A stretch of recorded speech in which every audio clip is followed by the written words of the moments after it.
Good morning. I'm out here working in the shed and I figured I'd make a YouTube quick. But I got a quick question for you. Have you ever had it where you're sitting on conversations and people are talking and then all of a sudden the God's brought up or the Bible's brought up and they start going off way deep into the scriptures and you're kind of standing there like, I don't have no idea what you're talking about. And then all of a sudden you kind of reflect on yourself thinking, I'm never going to get to heaven. I'm never going to be saved. These people are talking about things I don't understand. And you get down on yourself as far as where you're at with God or where you're at in your life. Well, that's kind of what I want to share with you this morning in these next few minutes. I think a person needs to understand one thing. One thing that helped me understand the whole situation is cognitive dissonance. It sounds like a big word, but it's the only word that explains it.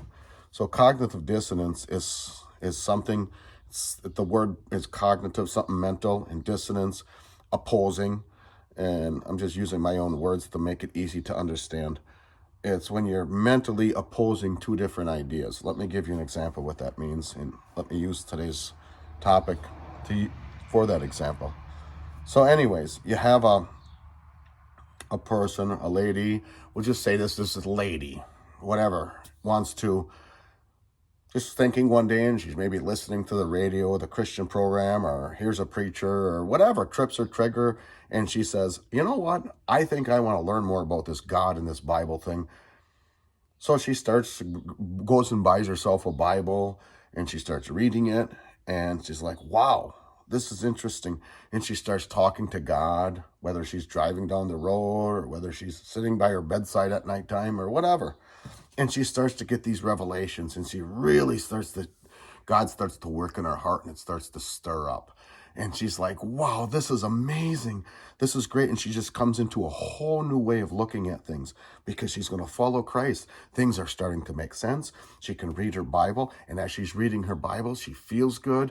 And all of a sudden she encounters things in her daily life that she read that night or in the morning. And everything is adding up. Everything's making sense. And she just feels so great about it, and she can't wait. Now she let's say she has these friends that she knows they're Christian, she knows they go to church.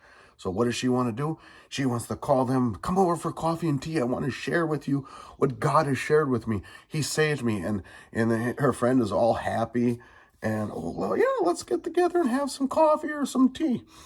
And she comes over to her home, imagine, and she's sharing with her, and